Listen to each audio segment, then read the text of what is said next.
दुनिया की निगाह में लोग कहते हैं ये शिव महापुराण की कथा है।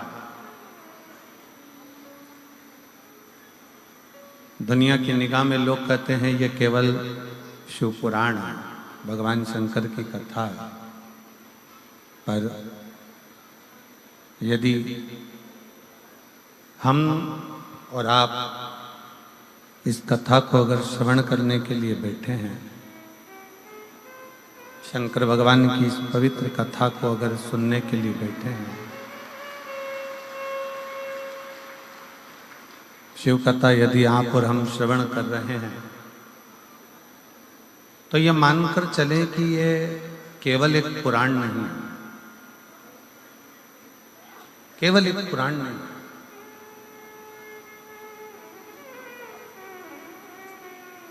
ये शंकर का एक स्वरूप है। 24,000 श्लोक जिस पुराण में है, तो ये मानकर चलना कि भगवान के 24 अवतार भी इसी के अंदर समाहित हैं और हर अवतार भगवान का कोई ना कोई सुख प्रदान कर रहा है।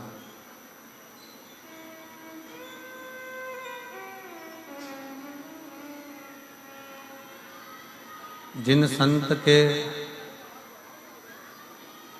दरवाजे पर, जिन संत की चौखट पर बैठकर, जिन संत के द्वार पर बैठकर, उनके निज घर में बैठकर आप और हम कथा सुन रहे हैं, जिनके निज घर में बैठकर आप और हम कथा का रसतत्व ग्रहण कर रहे हैं, तो पहले तो ये विचार करो कि किसी के घर में और किसी के दिल में घुसना सबसे कठिन काम है।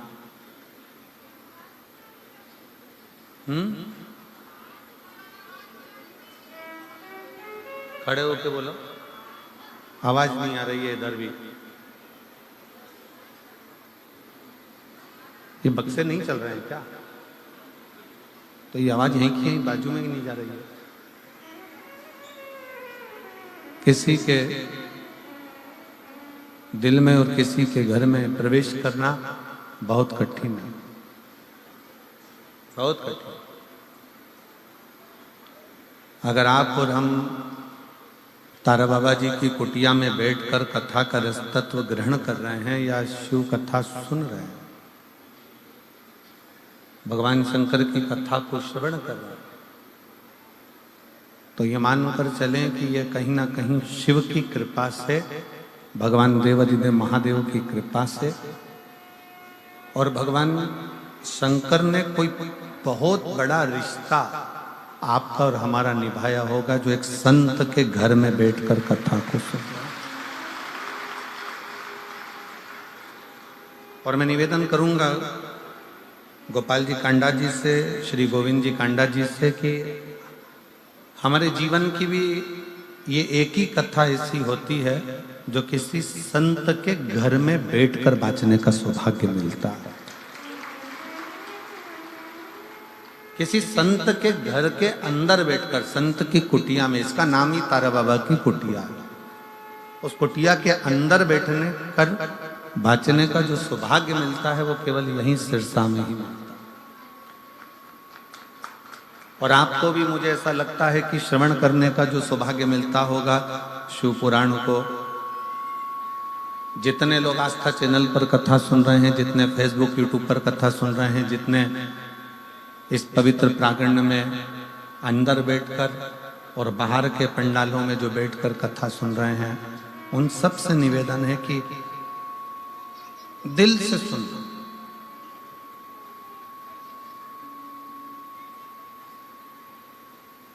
और बोले जितना बन सकता है उतना गुणगान शिव का करना।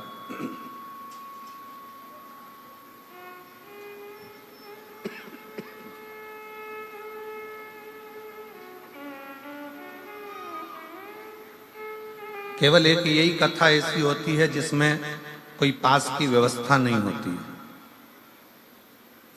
आप आए, पहले आओ, पहले पाओ, आ गए, बैठ जाओ और कथा का रस तत्व ग्रहण करो और अपने घर को जाओ। जहां शिव की भक्ति है, शंकर के दरवाजे पर सबकी समता रखी गई।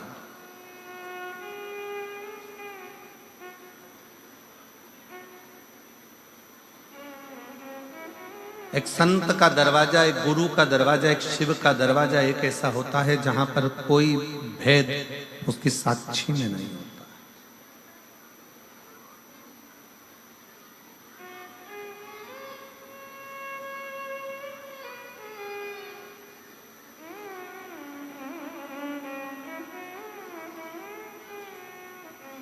कोई भेद भगवान शंकर की साक्षी में, कोई भेद संत के दरवाजे पर, कोई भेद शिव भक्त के यहां नहीं।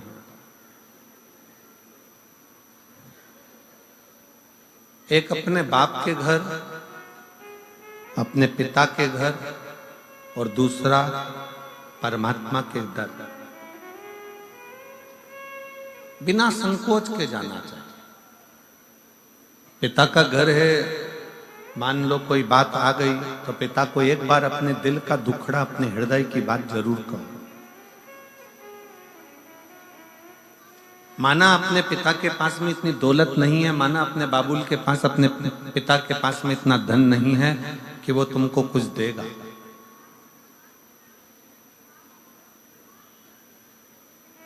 यहीं पास के पास आवाज नहीं जा रही बेटा, देखो ना क्या प्रॉब्लम हो रहा है।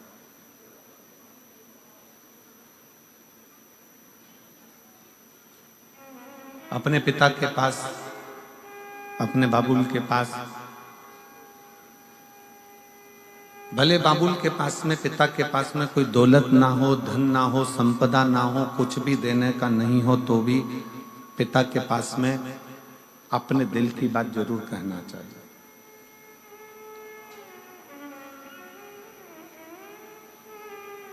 भगवान शंकर की कथा कहती है, भगवान शिव का शिव महापुराण कहता है कि स्वयं जब माता लक्ष्मी जी की मां ख्याति देवी, भगवान नारायण की सास, भगवान विष्णु जी की सासू ख्याति देवी, अपनी बेटी लक्ष्मी को जब ज्ञान उपदेश देती हैं तो लक्ष्मी जी से कहती हैं कि लक्ष्मी, जब मन में कोई विडंबना उत्पन्न हो, मन में कोई तकलीफ उत्पन्न हो, मन में विडंबना उत्पन्न हो, मन में कोई कष्ट हो, मन में कोई विचार आ रहा हो, तो अपने पिता से और अपने परमात्मा से, पिता से भी कहो, परमात्मा से भी कहो। किस लिए? लक्ष्मी जी ने पूछा कि अगर सर्वस्व अपने भीतर है तो अपना दुखड़ा पिता से क्यों कहना, परमात्मा से क्यों कहना? माता लक्ष्मी जी से माता ख्याति देवी कहती हैं कि दो जगह अगर पिता कुछ भी नहीं देगा तो भी चलेगा, और परमात्मा कुछ भी नहीं देगा तो भी चलेगा। बस पिता और परमात्मा के पास जाकर जब हम कुछ बोलते हैं तो आधा दुख तो हमारा वैसे ही समाप्त हो जाता है।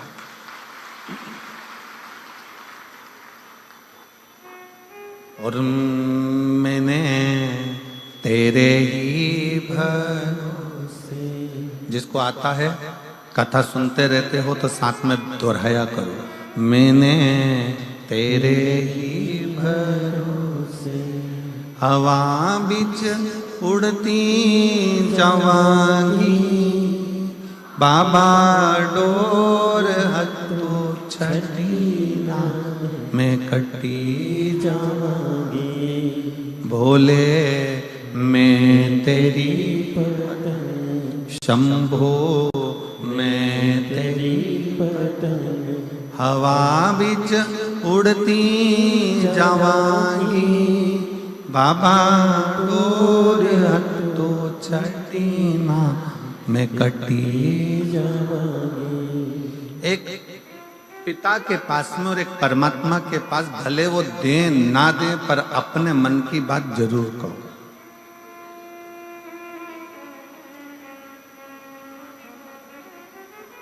सिरसा वालों को तो गौरव होना चाहिए इस पवित्र भूमि पर जहां संत तपस्या करें। तारा बाबा जी जिस भूमि पर बैठकर अपनी साधना में डूबे रहे, कितना विचित्र संत होंगे जिनका जन्म शिवरात्रि का है और जिनके प्राण भी शिवरात्रि पर गए हों, वो साधारण संत नहीं हो सकते हैं। जिनका जन्म भी शिवरात्रि का है और प्राण भी शिवरात्रि पर जावे, वो सहजता नहीं।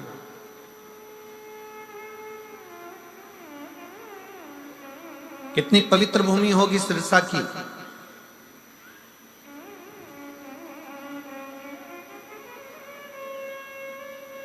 जिस पवित्र भूमि पर बैठकर गुरु नानक देव जी ने 40 दिन तक तप साधना करी है और इस पवित्र भूमि पर बैठकर अपनी आराधना में लीन रहे हों, ऐसे गुरु नानक देव जी की पवित्र भूमि सिरसा रही है। विचार करिएगा जरा, कितनी पवित्र भूमि होगी। संत रविदास जी जिस भूमि पर बैठकर भगवत भजन में डूबे हो,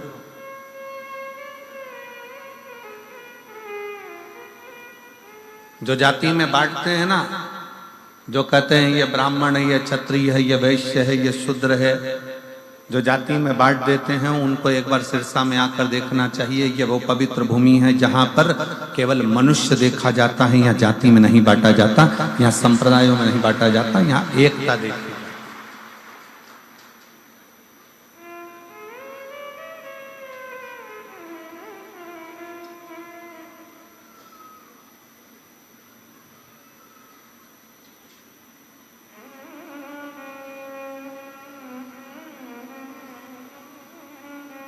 दो माताएं जा रही थी कुंभ के मेले से। हमने गाड़ी रुकवाई और गाड़ी रुकवा कर दोनों से पूछा, जीजियो इधर आओ। दोनों जीजी बड़ी खुश हो गई, चलो आज महाराज जी ने हमको हेलो हाय तो करा। अब वो दोनों जीजियां खुश होकर, हमने एक के सिर पे इतनी बड़ी पानी की बोतल थी, लगभग 5 लीटर 6 लीटर गंगा जल भरा होगा, और दूसरी के पास में कुछ नहीं था। बड़े आराम से चल रही थी वह मस्त होके, और चलती चलती कुछ पन्नी में से निकाल के बाजू में उसकी कमर पे खोसा हुआ था, जैसे लोग मोबाइल खोसते हैं, ऐसा कुछ खोसा था, उसमें से निकालती जा रही थी, खाती जा रही थी।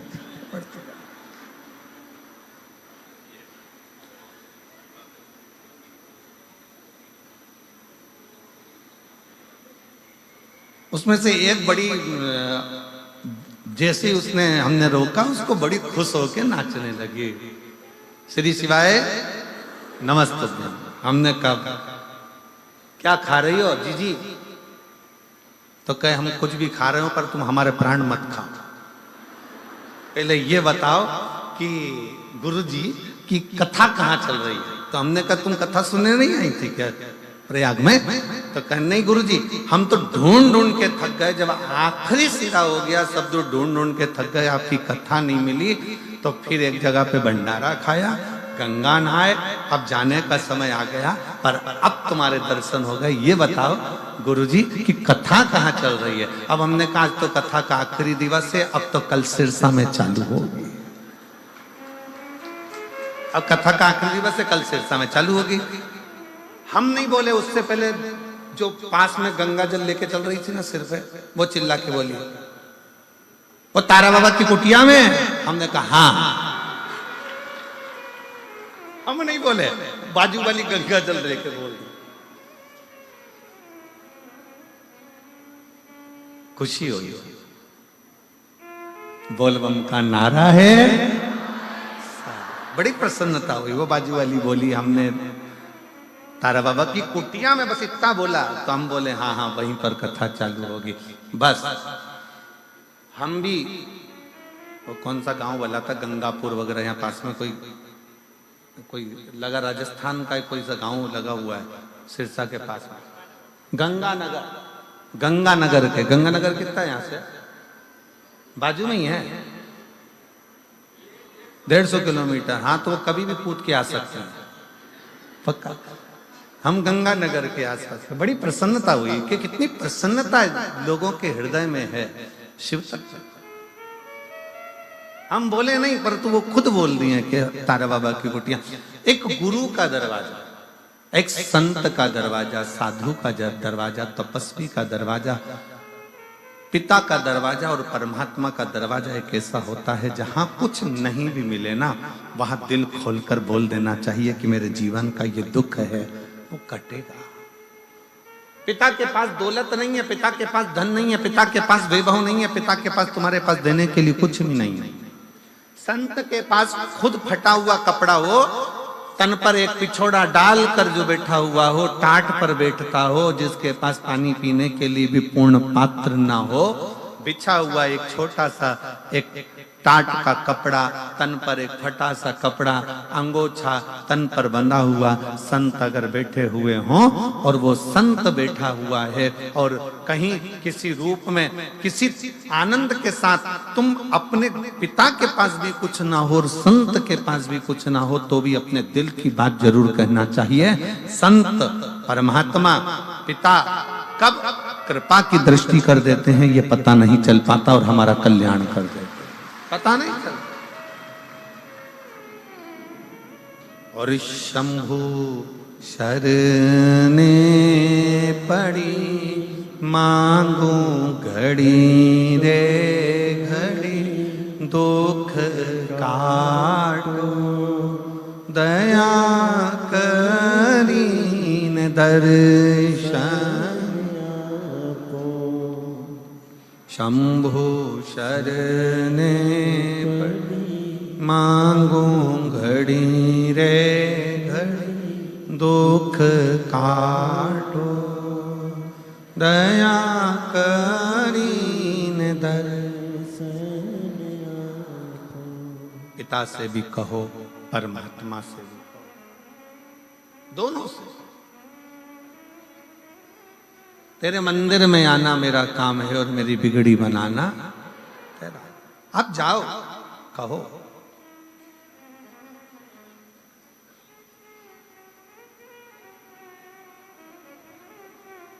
क्यों ना देगा? शंकर भगवान कैसे ना दे?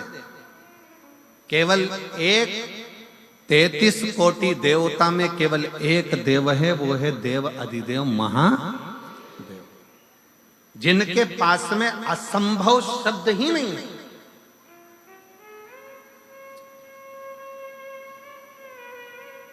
असंभव शब्द तो उनके पास है ही नहीं। एक ही शब्द है उनके पास, संभव, और वो संभव शब्द भी शंभु शब्द से जुड़ा हुआ। वो असंभवता का शब्द तो लेकर ही नहीं गए।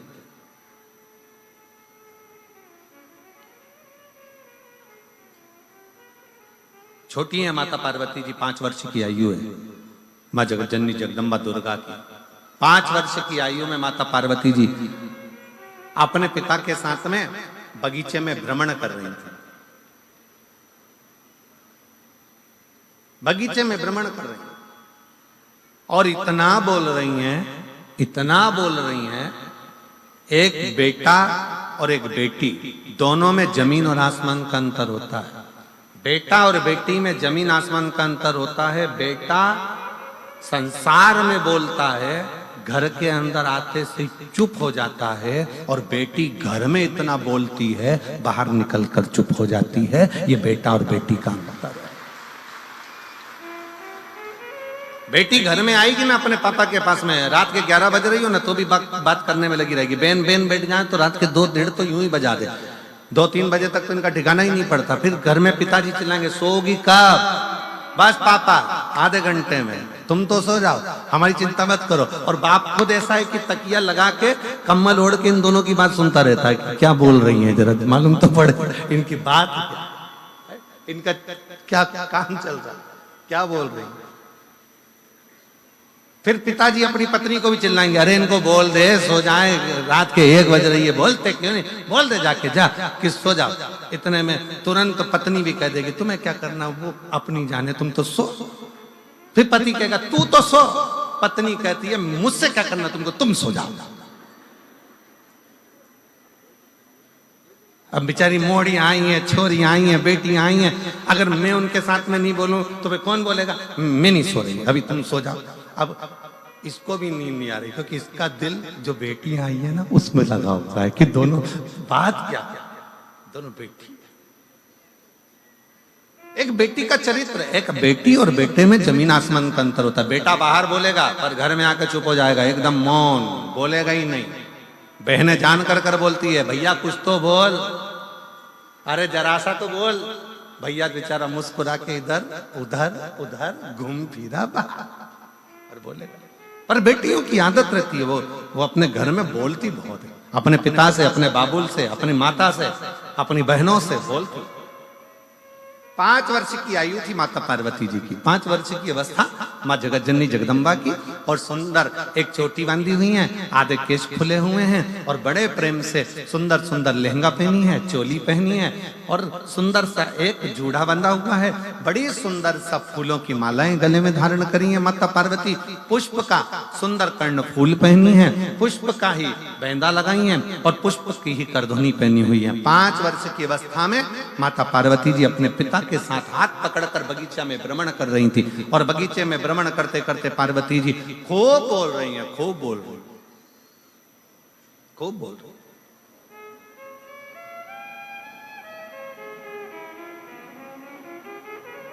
और माता पार्वती जी जब बगीचे में भ्रमण करती बोली, खूब आनंद के साथ जब बोलती रही, खूब खूब बोली, तब माता पार्वती जी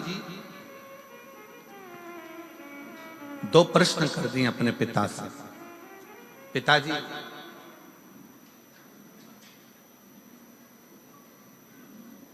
कोई ऐसा देव है संसार में जिससे जो मांगा जाए वो प्राप्त हो जाए?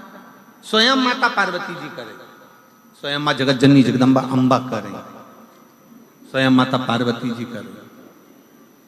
कोई ऐसा देव है संसार में, कोई ऐसा देवता है जिससे जो मांगा जाए वो प्राप्त हो सकता है, वो प्राप्त हो जाएगा, जिसके पास पहुंचने के बाद सब कुछ संभव हो सकता है? कोई एक देव है ऐसा? भगवान हिमालय राज मुस्कुराकर अपनी बेटी को गोदी में बिठाकर पार्वती जी के शब्दों पर शब्द सुनने पर भगवान शंकर के लिए स्वयं हिमालय राज ने कह दिया कि केवल एक देव है जिसके पास असंभव शब्द नहीं, जिसके पास में असंभव शब्द नहीं है। केवल एक देव है, वो देव अधिदेव महादेव है, जिसके पास असंभव शब्द ही नहीं है। केवल एक ही शब्द है, संभव। तकलीफ है, कष्ट है, एक पत्र है देखिए,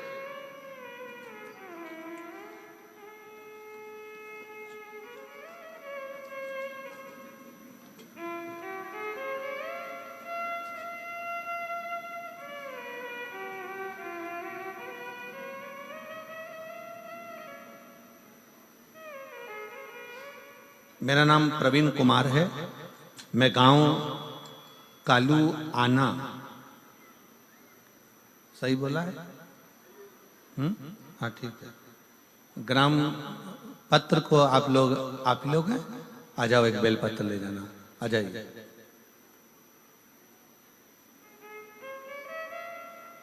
इनके निकलने का रास्ता तो बना हुआ है ना सबके? मेरा नाम, पत्र को आप लोग एलईडी पर पढ़ सकते हैं। मेरा नाम प्रवीण कुमार है, आस्था पर दिख रहा है पत्र है? मेरा नाम प्रवीण कुमार है, मैं गांव कालूआना, जिला सिरसा का निवासी हूं। गुरुजी, मेरा सिलेक्शन टीजीटी इंग्लिश के पद पर साल 2019 में हुआ था, परंतु मेरा ज्वाइनिंग लेटर नहीं दिया गया। 19 में हमने बहुत प्रयास करा पर ज्वाइनिंग लेटर नहीं दिया, 20 में प्रयास करा, नहीं दिया। हमने 2021 में आपकी पहली कथा सुनना टीवी पर चालू करी और कथा को श्रवण किया। गुरुदेव, तब हमने 21 से कथा सुनकर भगवान पर भरोसा करना और शंकर भगवान के प्रति हमारा प्रेम जागृत हुआ। शिव के मंदिर में जाकर 1 लोटा जल चढ़ाना, एक बेलपत्री समर्पित करना और बाबा से विनय करना।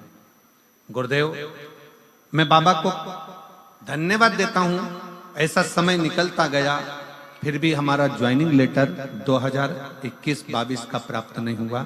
तब बाबा जी की कथा तारा बाबा कुटिया का एक आनंद रहा, कथा को श्रवण किया। यही स्थान पर बैठकर बाबा से विनय करी, और ना जाने इस शिव महापुराण में और तारा बाबा की कुटिया में क्या है गुरुदेव, कि बाबा की कृपा से मेरा ज्वाइनिंग हो गया। मैं बाबा को यहाँ प्रणाम करने के लिए। शिव तत्व किसको कहते हैं? एक पत्र और है, बड़ा सुंदर है, देखिए।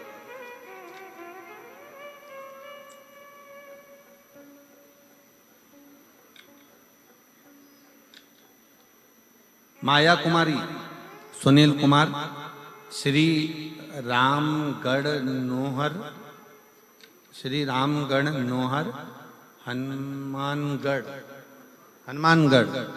मोबाइल नंबर ये है। कहीं बैठी हो तो हाथ हिला सकती हैं, कहीं बैठी हो आप ही हैं। बच्चा आया है साथ में, दिख रहा है क्या?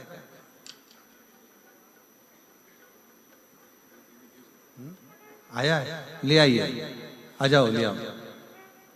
गुरुजी, शादी के 5 साल तक तो हमने इंतजार करा बच्चे के लिए, औलाद का सुख होगा, पर संतान प्राप्ति नहीं हुई। ऐसे 10 साल निकल गए और शादी को 10 साल होने पर भी मुझे संतान का सुख प्राप्त नहीं हुआ। मैंने हनुमानगढ़, जयपुर, सिरसा में 8 साल तक दवाई ली, फिर भी मुझे संतान का सुख नहीं मिला। मुझे मेरी माँ ने बताया कि तुम शिवालय जाकर जल चढ़ाना प्रारंभ करो। फिर मैंने पशुपतिनाथ का व्रत करना प्रारंभ किया, और मैंने पिताजी ने सीहोर जाकर रुद्राक्ष लाकर दिया। मैंने रुद्राक्ष का जल पीना प्रारंभ किया। मैंने पहला पशुपति व्रत किया, और मेरा बाबा की कृपा से ऐसी कृपा हुई भोलेनाथ जी की कि मेरा गर्भ एक ही बार पशुपति व्रत करने पर ठहर गया। मैं बाबा को प्रणाम करती हूँ, और बाबा की कृपा से सफेद आंकड़े की जड़कर पशुपति व्रत से आज बाबा की कृपा से मुझे 10 साल के बाद पुत्र रत्न की प्राप्ति हुई है। मैं बाबा को यहाँ प्रणाम करने के लिए तारा बाबा की कुटिया में आई। इसी को शिव भक्ति कहते हैं। स्वयं मां जगतजननी जगदम्बा पूछ रही हैं कि कौन देव है जो असंभव को भी संभव कर सकता? कौन देव है जो असंभव को संभव कर दे? वो कौन सा देव हो सकता? हिमालय राज जी सुन रहे थे, माता पार्वती जी श्रवण कर रही हैं और पिता की गोद में बैठी हुई। पिता की,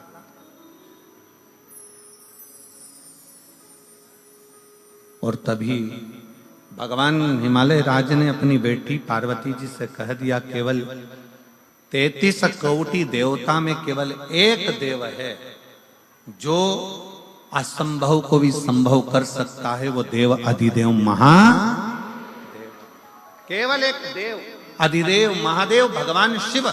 जब हम 1 लोटा जल चढ़ाने के लिए शंकर के मंदिर में प्रतिदिन जाते हैं, जब हम 1 लोटा जल समर्पित करने के लिए शिवालय में शंकर भगवान के नजदीक में पहुंचते हैं, जब हम 1 लोटा जल लेकर शंकर के करीब में जाते हैं, तो ये मानकर चलना कि कहीं ना कहीं भगवान शंकर की करुणा ऐसी होती है कि हमारे कार्य अपने आप सफलता की ओर बढ़ते चले जाते। शिव तत्व की प्राप्ति।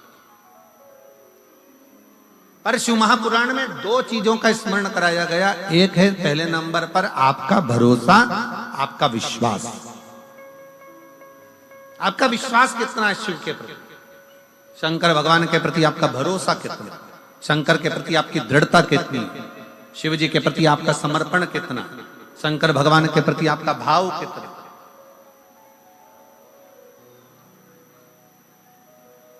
कितना भरोसा आप भगवान शिव पर करते हो, कितना विश्वास आप भगवान शंकर पर करते हो। अगर आप हृदय से कथा श्रवण करने के लिए बैठे हो, 7 दिन का अगर आप नियम लेकर बैठे हो कि मैं तारा बाबा की कुटिया में 7 दिन शिव महापुराण की कथा सुनूंगी, मैं आई हूं बाबा के दरवाजे पर कथा श्रवण करने के लिए, और नियम लेकर समय पर कथा सुनना, आरती के बाद प्रणाम कर कर उठकर जाना। अगर आपने पूरा 7 दिन का नियम लिया है, तो कहीं ना कहीं मेरा बाबा भी नियम रखकर तुम्हारी झोली भर ही देता है, खाली नहीं। जैसे इस बेटी ने कहा कि भाई की तो नौकरी लगी, मेरी भी लगी, और बाबा की कृपा से मुझे पुत्र भी हुआ। ये कहीं शिव की कृपा होती है, कहीं शंकर की करुणा, ये शंकर की उदारता, ये शंकर की दया।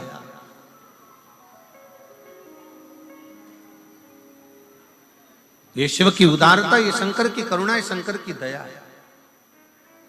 आप विश्वास कितना करते हो शंकर भगवान के प्रति? स्वयं मां जगतजननी जगदम्बा पार्वती जी 5 वर्ष की अवस्था धारण कर जब हिमालय राज जी के हाथ पकड़कर भगवान हिमालय राज के साथ में निकल कर जा रही हैं और बगीचे में घूमती घूमती बोलते बोलते अपने पिता के पास में आकर कहती हैं कि वो कौन देव है जो असंभव को संभव कर दे।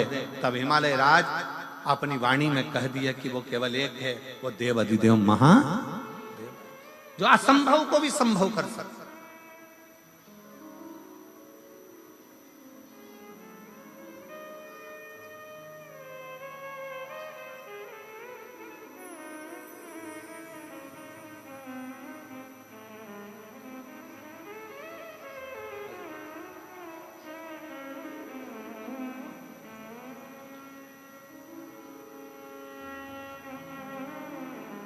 भेजा है उसको बधाई। एक बार जोरदार ताली बजाकर साधुता। बहुत बहुत साधु।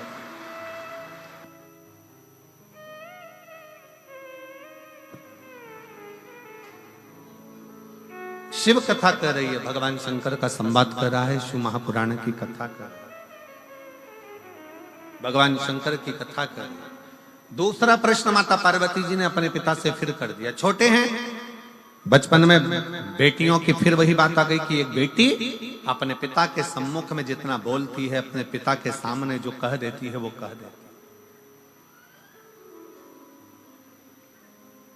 दूसरा प्रश्न फिर सामने अड़ गया और कहा, पिताजी बेटी का जन्म क्यों होता है? बेटी का जन्म होता क्या, किस लिए जन्म लेती है बेटी, क्यों जन्म लेती है बेटी? ये दूसरा प्रश्न किया।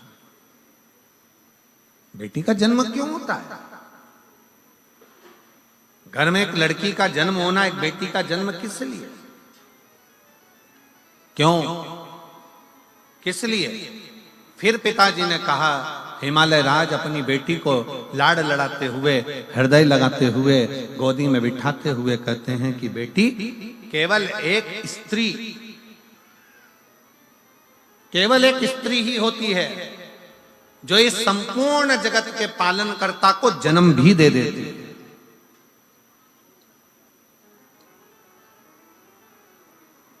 संत तुकाराम को जन्म देने वाली भी एक स्त्री है, तारा बाबा जी को भी जन्म देने वाली एक स्त्री है, गुरु नानक देव जी को जन्म देने वाली एक स्त्री है, मीराबाई को जन्म देने वाली एक स्त्री है, कर्माबाई को जन्म देने वाली एक स्त्री है, नामदेव जी को जन्म देने वाली एक स्त्री है, बड़े बड़े जगत गुरु शंकराचार्य को भी जन्म देने वाली एक स्त्री है, बड़े बड़े महात्मा संत साधु सन्यासी तपस्वक साधक उपासक इनको जन्म देने वाली एक स्त्री है।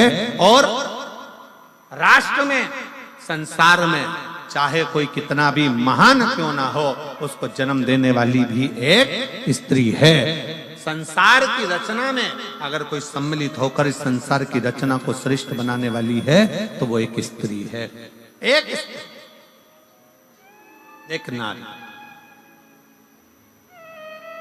वो सहज नहीं, वो सरल नहीं।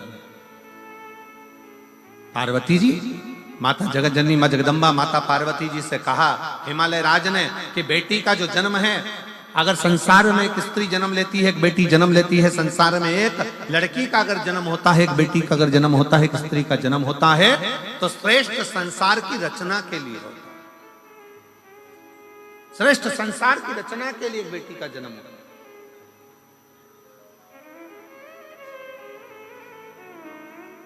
फिर अगला प्रश्न किया और बड़े सावधानी से यह अगला जो प्रश्न है, यह बड़ा विशेष प्रश्न मां जगत जननी जगदम्बा माता पार्वती जी अपने पिता से कर रही हैं कि हे पिता, मान लो अगर पूरा संसार कहीं सुख ना दे, पूरा संसार कोई सुख प्रदान ना करे, उस समय मुझे क्या करना चाहिए? तब 5 वर्ष की बेटी को, 5 वर्ष की कन्या को हिमालय राज कहते हैं पार्वती, उस समय पर केवल एक शिव का स्मरण करना चाहिए। शंकर का करा गया स्मरण कभी खाली नहीं जाता। शंकर का करा गया स्मरण कुछ ना कुछ देकर ही जाता है, कुछ ना कुछ प्रदान करता ही है। शिव का स्मरण, शंकर का स्मरण। और शंभु शरणे पड़ी मांगू घड़ी रे घड़ी दुख काटो दया करी न दर्शन आपो। शंभु शरणे पड़ी मांगू घड़ी रे घड़ी दुख काटो दया करी न दर्शन। आप शिव के आश्रित होकर भगवान शंकर की शरणागति ग्रहण कर भगवान शंकर के चरणों में पहुंचकर भगवान शिव से जब अपने लगन की बात, अपने हृदय की बात, अपने स्मरण की बात, अपने मन की बात करते हो, शिव उसको स्वीकार कर ले, शंकर उसको स्वीकार कर ले। अच्छा, दो पानी होते हैं, जरा ध्यान दीजिएगा, जरा स्मरण करिएगा। दो तरह का पानी होता है, एक तालाब में भरा हुआ होता है, ठहरा हुआ होता है।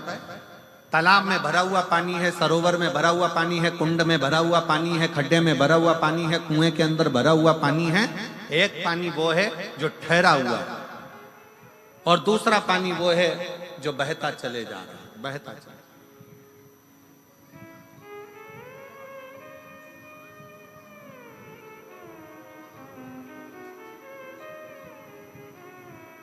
एक पानी वो है जो ठहरा हुआ है, रखा हुआ है, भरा हुआ है, और दूसरा पानी वो है जो बहता चले जा रहा है, बहता चले जा रहा है।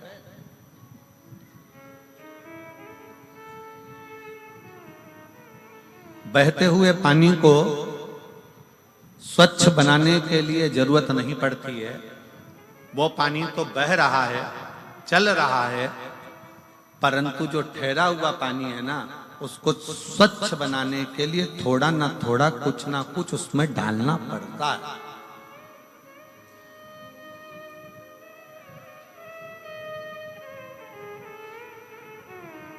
ठहरे हुए पानी को स्वच्छ बनाने के लिए थोड़ा ना थोड़ा उसमें कुछ ना कुछ डालना पड़ेगा, जिससे वो पानी स्वच्छ बने। पर बहता हुआ पानी है, बह रहा है, उसको स्वच्छ बनाने की जरूरत नहीं पड़ती है।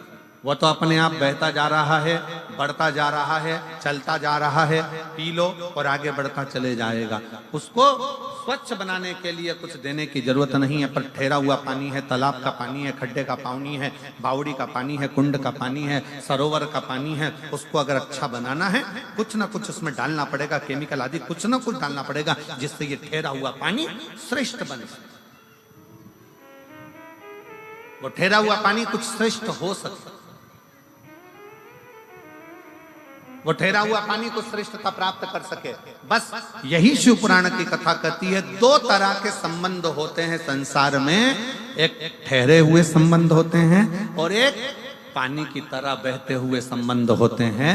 कुछ दोस्त, कुछ लोग संसार में ऐसे मिलते हैं कि वो चलते चले जाते हैं, उनको ये नहीं मालूम कि किससे क्या संबंध निभाना है। वो तो बह रहे हैं, चल रहे हैं। और दूसरा संबंध वो होता है ठहरा हुआ, जैसे पति और पत्नी का संबंध है, जैसे माता पिता का बच्चों के प्रति संबंध है, जैसे बहन भाई का संबंध है, जैसा पिता पुत्र का संबंध है, जैसे बाप और बेटी का संबंध है, जैसे एक आपस का एक ठहरा हुआ संबंध होता है। वो संबंध को निभाने के लिए, उस संबंध को स्वच्छ बनाने के लिए आपको प्रेम का केमिकल उसके अंदर डालना पड़ता है, स्नेह और प्रेम देना पड़ता है, तब जाकर वो संबंध टिक पाता है। प्रेम और स्नेह देना, और प्रेम और स्नेह जहां प्राप्त हो गया वहां अपने आप सुख की अनुभूति। हमें बहुत अच्छा लगा कांडा जी, आपके यहाँ जो ये कथा चल रही है, आज बड़ी प्रसन्नता का विषय से हम कहेंगे कि बहुत कथाओं के अंतर्गत पासों की व्यवस्था रहती है, पास की व्यवस्था, परंतु आज बड़ी प्रसन्नता इस चीज की है कि यहाँ कोई पास की व्यवस्था नहीं करते हुए जो आता जाए वो बैठता चले जाए, बस पहले आओ और पहले पाओ। आओ, बैठो, कथा सुनो और अपने जीवन को सार्थक करो।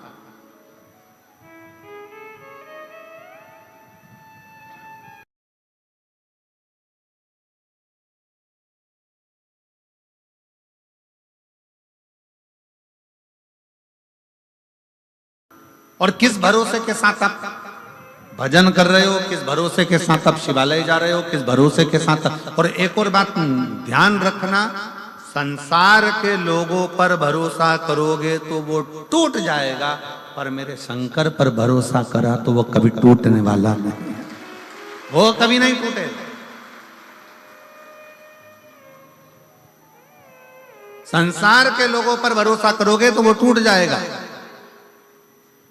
आप कितना भी अपनी बेटी की शादी कर कर देख लो, बेटों की शादी कर कर देख लो, आप दुनिया का कितना भी अच्छा काम कर कर देख लीजिए, तो भी लोग सामने नहीं तो पीछे निंदा जरूर करते हैं। ये लोगों की आदत। क्यों? क्योंकि हमने संसार के लोगों पर भरोसा करा। ये मेरे अपने हैं, ये मेरा अपना है, ये मेरा ये है, ये मेरा ताऊ, ये मेरी ताई, ये मेरा काका, ये मेरे काकी, ये मेरा रिश्तेदार, ये मेरा नातेदार, वो मेरे अपने, वो मेरे कुटुंब के, वो मेरे परिवार के। हमने अपनों पर भरोसा करा और वो भरोसा एक ना एक दिन टूटा ही। और कोई दूसरा नहीं तोड़ता तुम्हारे भरोसे को, अपने ही तोड़ते अपने। गुरु नानक देव जी ने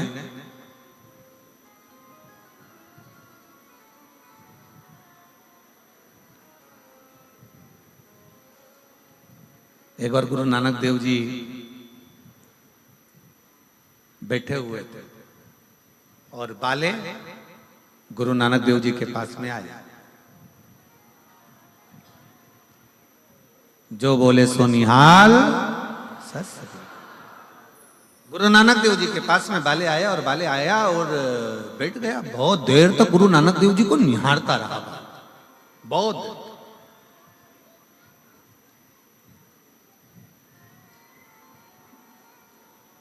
थोड़ी देर बाद क्या हुआ कि दो पति पत्नी झगड़ा करते आए, ये तेरा, वो तेरा, वो तेरा, वो तेरा, वो तेरा, वो तेरा, वो तेरा, वो तेरा करते करते और गुरु नानक देव जी के पास आकर बाले बैठा और गुरु नानक देव जी का चेहरा देखा और बड़े प्रसन्नता में देख रहा गुरु नानक देव जी को, बड़े प्रसन्न। अब वो दो पति पत्नी का जोड़ा आया, वो तेरा तेरा तेरा तेरा करते करते ये तेरा, ये तेरा, ये तेरा, ये तेरा, ये मेरा, ये तेरा तेरा करते करते और वो पहुंचा। और जैसे ही वो पहुंचा तेरा तेरा करते करते तो नानक देव जी नेत्र खोले और नेत्र खोल कर बाले से कहते हैं, बाले कितनी सुंदर झगड़ा कर रहे हैं, तेरा तेरा कर कर झगड़ा कर रहे हैं। बस यही झगड़ा बाले उस परम पिता परमात्मा से होना चाहिए कि संसार में मेरा कुछ भी नहीं है, हे परमात्मा सब कुछ तेरा है, ये झगड़ा होना चाहिए। झगड़ा ऐसा हो कि जो परमात्मा से हमको जोड़ दे, झगड़ा ऐसा हो जो परमात्मा के करीब में लेकर चले जाए, झगड़ा ऐसा हो जो परमात्मा के नजदीक लेकर चले जाए, झगड़ा ऐसा हो जो परमात्मा के करीब में लेकर चले जाए, तो मानो कि झगड़ा हुआ। संसार के झगड़े, फिर निवेदन है, संसार के लोगों पर भरोसा करा टूटता है, पर शिव पर करा गया भरोसा कभी नहीं टूटता, कभी भरोसा। एक पत्र है, उस पत्र में मेरा नाम मुस्कान है, मैं हिसार की निवासी हूँ, मेरा मोबाइल नंबर ये है। कहीं बैठी है मुस्कान बेटी? अगर कहीं बैठी हो तो हाथ हिला सकती है। मेरा नाम मुस्कान है, मैं हिसार की निवासी हूँ, मेरा मोबाइल नंबर ये है। कहीं बैठी हो तो हाथ हिला सकती है। आई है? बाहर बैठी हो सकता है, जहां कहीं भी बैठी हो, अगर बाहर भी बैठी हो। अच्छा इधर ही है क्या? आ जाओ बेटा, एक बेलपत्र बना। मेरा नाम मुस्कान है, मैं हिसार की निवासी हूँ, मेरा मोबाइल नंबर ये है। एक लोटे जल का बाबा की चौखट का मैं क्या वर्णन करूं। गुरुदेव मुझे मेरे नीट पीजी की परीक्षा की तैयारी कर रही थी। मैं बचपन से कभी पर बाबा के दरवाजे पर नहीं गई, कभी मैंने प्रणाम नहीं किया।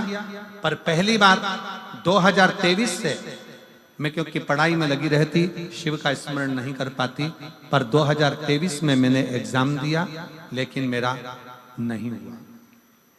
आखिरी में मेरे परिवार के लोगों ने, मेरी माँ रोज शंकर जी से प्रार्थना करती, आपकी कथा सुनती, तो मेरी माँ ने मुझसे कहा कि तू भी शिवालय जाया कर, 1 लोटा जल चढ़ाया कर। वो सियोर वाला महाराज कहता है कि मेहनत को 4 गुना करो, अपने परिश्रम को बढ़ाओ, और जिस दिन तुमने रात दिन एक कर लिया, रात दिन पढ़ाई में लगा दिया, और पूरी मेहनत यदि आपने करी है, तो वो सियोर वाला महाराज कहता है कि आपका रिजल्ट अच्छा जरूर आएगा। तो मैंने अपनी माँ के कहने पर अपनी पढ़ाई को 4 गुना बढ़ा दिया, और शंकर के मंदिर में जाकर 1 लोटा जल चढ़ाना, झाड़ू पोछा करना, भगवान शिव से प्रार्थना करना।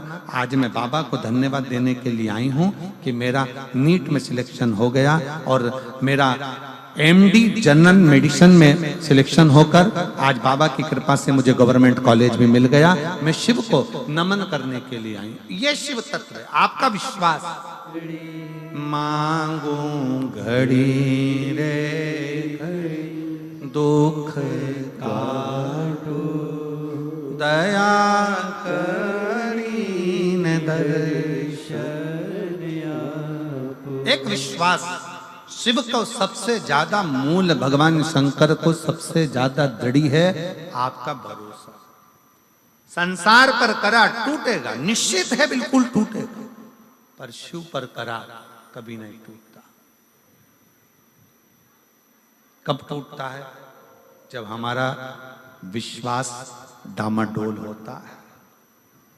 जितनी मेरी जीजियां बैठी हैं ना, और जितने मेरे जीजा बैठे हैं, जितने मेरी बेटियां और बेटे, मेरी माताएं, मेरे भाई बैठे हैं, चाहे इस पंडाल में बैठे हों, चाहे बाहर के पंडाल में बैठे हों, जितने भी कथा श्रवण करने के लिए बैठे हैं, अगर आप कथा सुनने के लिए आए हो और पूर्ण भरोसे के साथ आए हो कि मैं कथा सुनूंगी और बाबा मेरा दुख काटेगा, तो निश्चित है 3 महीना भी नहीं लगता, 1.5 महीना भी नहीं लगता, 15 दिन भी नहीं लगता, 7 दिन में काट।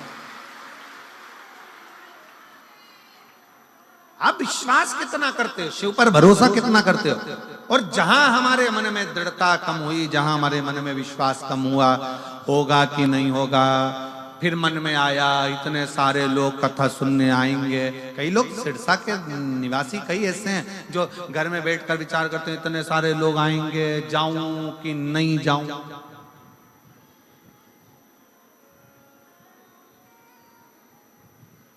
इतने सारी भीड़ होगी, जाऊं कि नहीं जाऊं। तो फिर एक बात ये भी कह देना, बैकुंठ में भी तो इतनी भीड़ होगी, वहां जाके क्या करूंगी? फिर कोई दूसरा लोग चले जाओ ना, ना। एक दिल्ली की एक बहन आई है,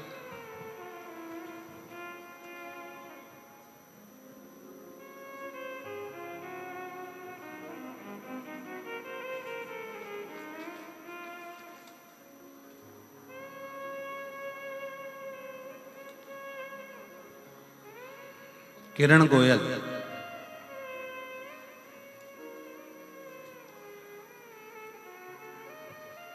मैं हिसार न्योली कला की, न्योली कला है, न्योली कला के निवासी हूं। मैं श्री दिल से गोपाल जी कांडा जी का, गोविंद जी कांडा जी को मैं धन्यवाद देती हूँ कि हरियाणा की कहीं बैठी है, कहाँ बैठी है? आ जाओ, एक बेलपत्र ले जाना, आ जाओ। मैं दिल से श्री गोपाल कांडा जी को, श्री गोविंद जी कांडा जी को धन्यवाद देती हूँ। हम कहीं जा नहीं सकते, पर इतना विश्वास भरोसे के साथ हम शिव महापुराण की कथा सुनते हैं। गोपाल जी, आप कथा यहाँ करा लेते हो ना, हम जैसी बहनों के ना जाने कितना कितना कृपा आप कर देते हो, जो हमारे दिल की मुराद पूर्ण हो जाए। मैं प्रणाम करती हूँ आप जो पंडाल में बैठकर कथा श्रवण करने का हमको सौभाग्य प्राप्त हुआ।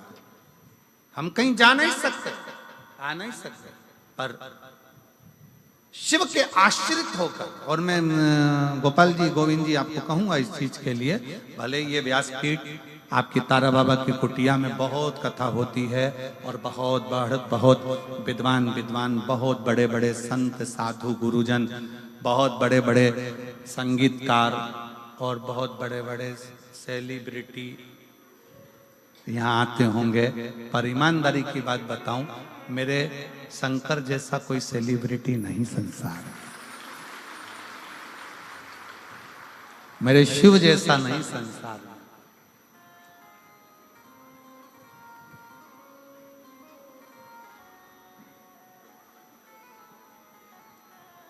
ये कथा शिव महापुराण की, जो तारा बाबा की कुटिया की जो कथा है, ये कथा केवल कथा नहीं है, केवल कथा नहीं। यहाँ तारकेश्वर महादेव के सम्मुख में बैठकर, तारा बाबा जी के इस कुटिया में, उनके घर में बैठकर शिव की कथा सुनना, सारे तीर्थ एक ही जगह पर, सारे स्वयं मां शबरी अम्बा के सम्मुख में मेरे राघव जी, मेरे राम जी कहते हैं, प्रथम भगति संतन कर संगा और दूसरी रति मम कथा प्रसंगा। संतों का सानिध्य, तारा बाबा का सानिध्य और कथा का प्रसंग और शिव महापुराण की कथा, ये तीनों का जो संगम होता है, ऐसा लगता है कि स्वयं प्रयाग चलकर यहीं पर आ गया। स्वयं मैं कहूंगा सिरसा वासियों से, सिरसा के आसपास में रहने वालों से, दिल से सुनो और दिल से प्रार्थना करो। कब क्या देगा, कैसे, ये हम इतने पत्रों नहीं पढ़ पाते, बहुत कम, ये थोड़े बहुत पत्र हम भी निगाह से देखकर रखते जाते हैं। इतने पत्रों को पढ़ना ये तो पहले दिवस है, कितना कितना देता है बाबा, ये उसके ऊपर निर्भर कर। और कई माताएं अपने अपने छोटे छोटे बच्चों को लेकर आई हैं, जिन्होंने पत्र लिखा 5 साल में, 8 साल में, 14 साल में, 11 साल में, 15 साल में, 20 साल में, इन पत्रों में ढेर लगा हुआ है।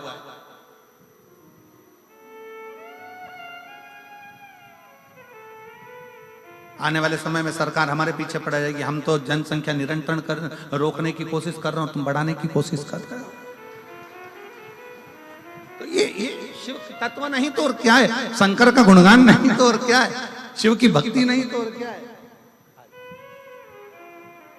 के भरोसे चलते हैं हम तो बाबा के भरोसे चलते हैं। ये दुनिया वाले जलते हैं, ये दुनिया वाले जलते हैं, डमरू वाले के भरोसे चलते हैं, तारा बाबा के भरोसे चलते हैं। उसके समर्पित होकर, विश्वास रखकर, विश्वास,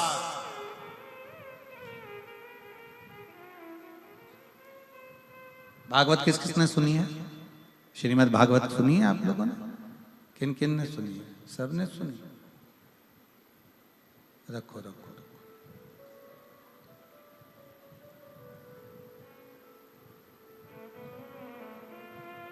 भागवत में एक प्रसंग आता है,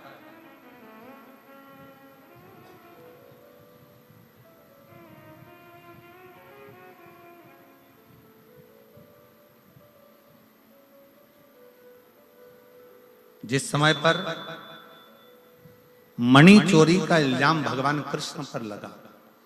बहुत भागवत हुई है यहाँ तो, तारा बाबा की कुटिया में तो भागवत बहुत हुई है, और आप लोगों ने सुना भी होगा, सुना होगा प्रसंग। मणि चोरी का इल्जाम भगवान कृष्ण पर लग गया।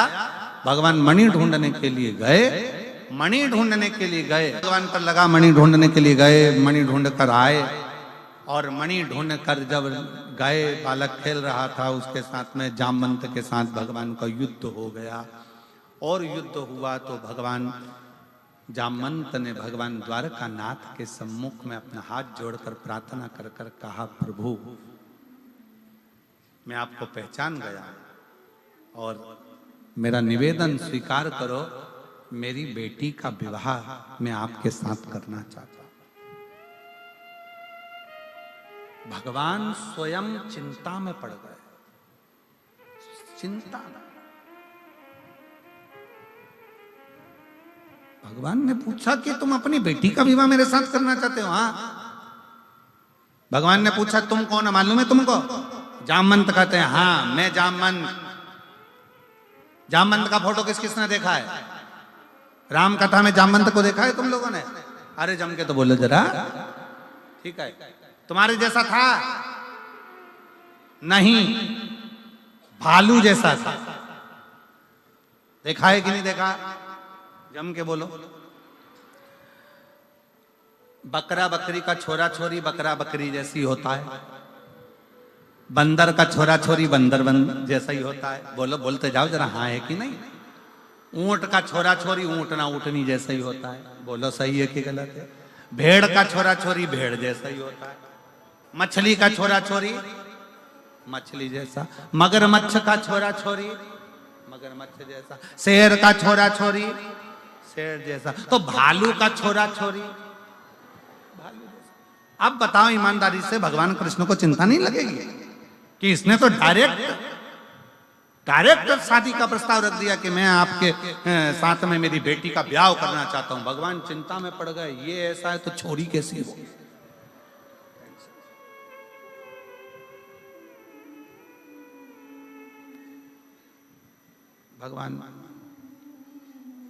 भगवान बोले मैं 24 घंटे तो पहले मैं सोचूंगा फिर ब्याह करूंगा,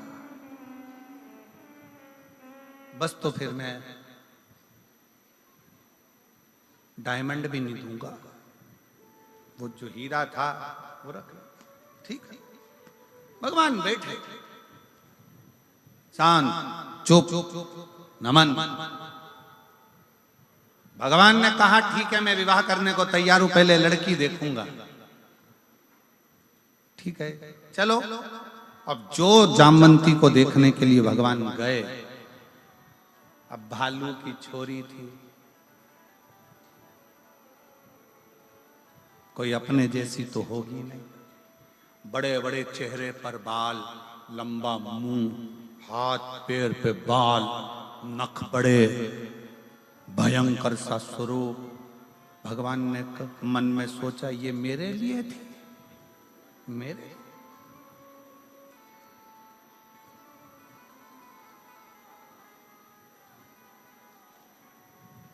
भगवान कृष्ण फिर चुप हो गए। तो क्या बोलूं, विवाह के लिए हाँ भरूं कि ना भरूं? पर ये भालू की बेटी से, जामवंत की बेटी से विवाह करूंगा, कहां की श्रेष्ठता, कहां की श्रेष्ठता?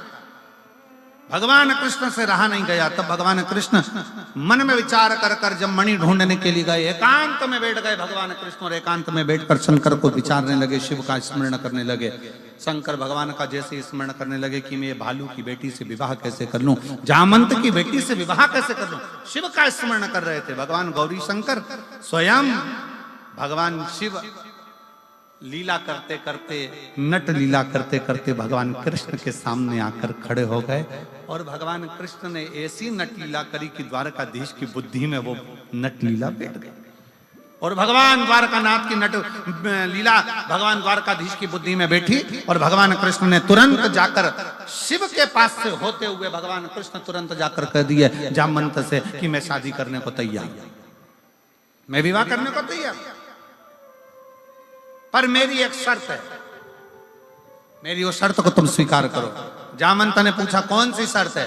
शर्त यह है कि लड़की अपना चेहरा जब तक मैं नहीं बोलूं तब तक ना दिखा, उसका पूरा शरीर ढका होना चाहिए, उसका एक अंश भी दिखना नहीं चाहिए।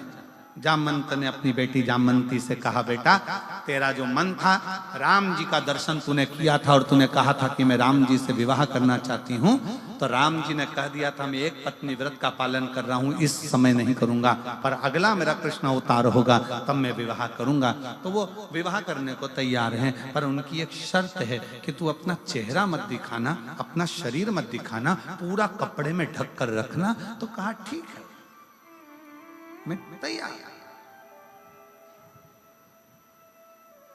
जामवंती ने लॉन्ग लहंगा पहना, लंबा, पूरा शरीर ढका, सिर पे पूरा पल्लू ढककर, पूरा चेहरा ढककर और पूरा शरीर ढककर, पूरा शरीर ढककर जामवंती का मंगल विवाह भगवान कृष्ण के साथ हुआ। अब भगवान कृष्ण लेकर सीधे द्वारकापुरी में पहुंच गए और उन्होंने जो शंकर जी ने आज्ञा करी थी, जो शिव जी ने ज्ञान दिया था, वो आज भगवान कृष्ण निभा रहे हैं। जैसे ही द्वारकापुरी में पहुंचे और रुक्मणी जी को मालूम पड़ा, रुक्मणी जी को लगा कि भगवान कृष्ण आए, रुक्मणी जी आरती की थाली लेकर आई, भगवान की आरती उतारने के लिए जैसे ही पहुंची, पहुंचते से ही रुक्मणी जी ने क्या देखा कि इनके पास में कोई स्त्री है, और देखते से ही रुक्मणी जी ने थाली नीचे रखकर पूछा, ये कौन है? भगवान बोले, ये मेरी अर्धांगिनी है, मेरी पत्नी। तो रुक्मणी जी बोली, मैं कौन हूं? भगवान बोले, तू भी है, तू भी है।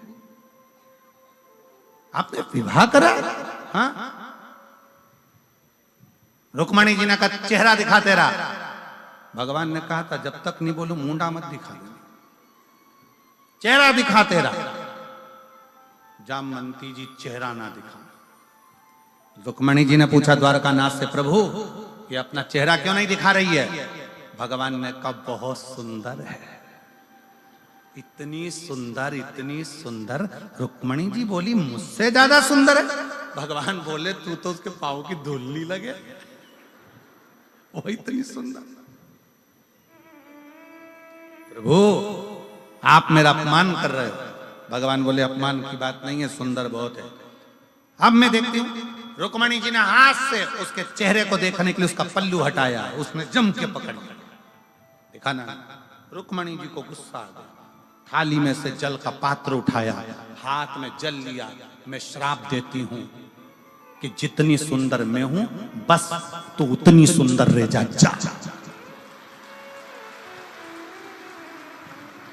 मैं तुझे श्राप देती हूं, जितनी सुंदर मैं हूं बस उतनी सुंदर रह जा, जा। भगवान ने कोनी मार के कहा, उठा दे पल्लू, अब उठा दे पल्लू।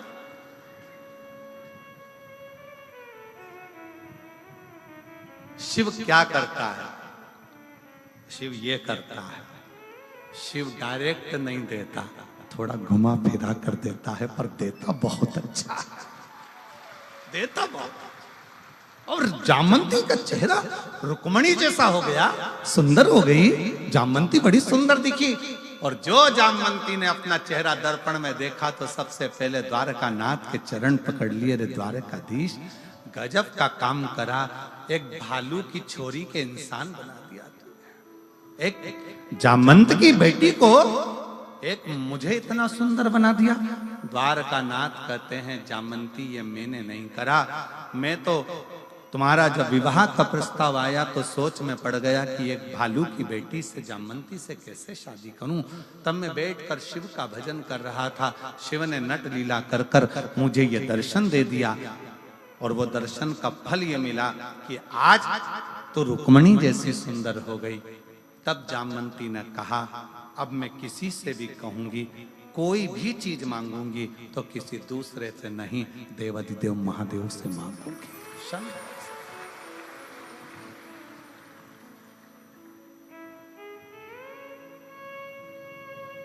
और नहीं तो वो पर्दा कराया ही काहे को था भगवान ने?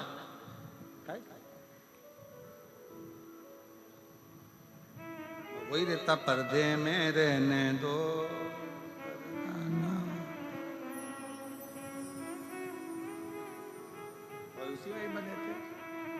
यह शिव तत्व है, भगवान शंकर की भक्ति है, शिव का स्मरण है, शंकर का मंत्र जाप, शंकर का नाम जाप, दुनिया के लोगों को लगता है भगवान हमारी नहीं सुन रहे, दुनिया के लोगों को लगता है भगवान हमारी कब सुनेंगे। सुनता है, थोड़ा समय लगता है, समय लगेगा पर देगा। एक पत्र है, देखिए।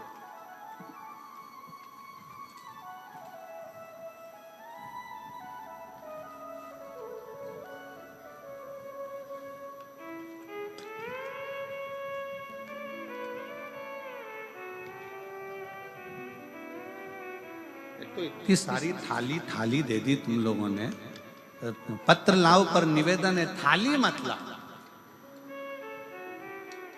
और थाली इतनी सारी इकट्ठी हो गई, पत्र जरूर लाओ पर थाली नहीं है। मेरा नाम सुमन सुरेंद्र कुमार, गांव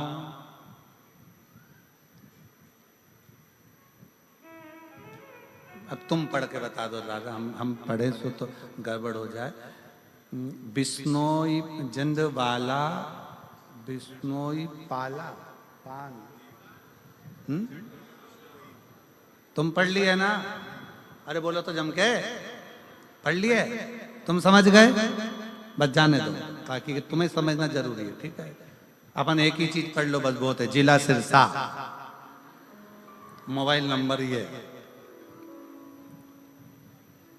गुरुदेव भोले बाबा की महिमा का मैं क्या गुणगान। कहीं बैठी हैं क्या?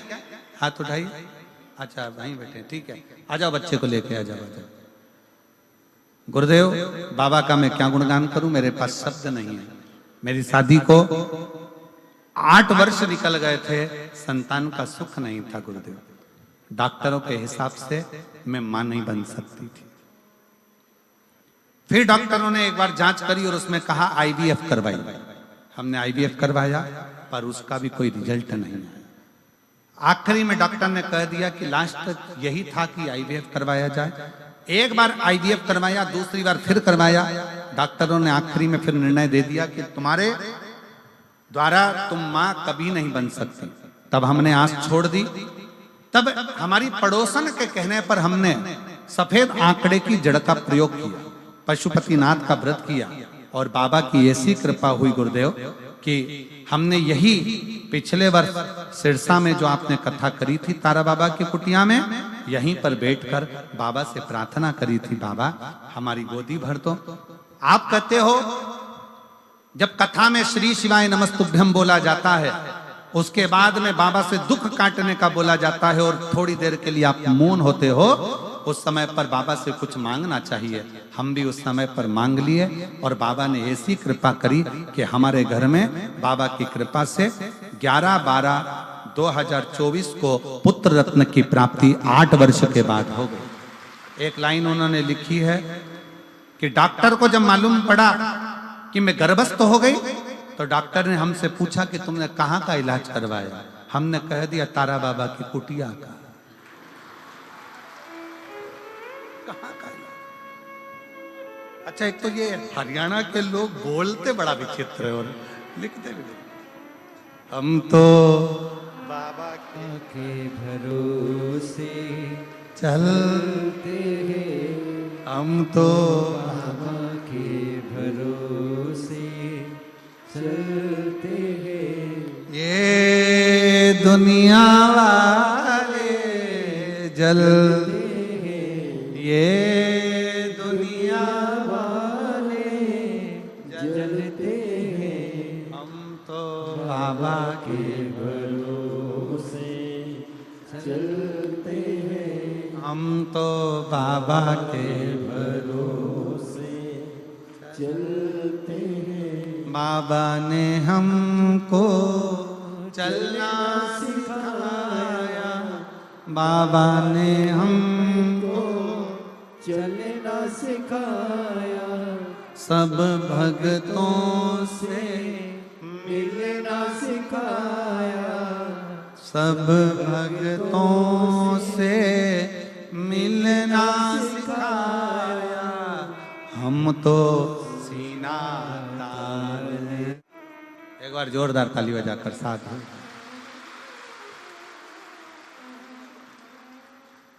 हाँ आराम से। अब बहुत सारे पत्र हैं बच्चे वाले, जो बच्चों को लेके आए हैं पहले वो खड़े हो जाएं।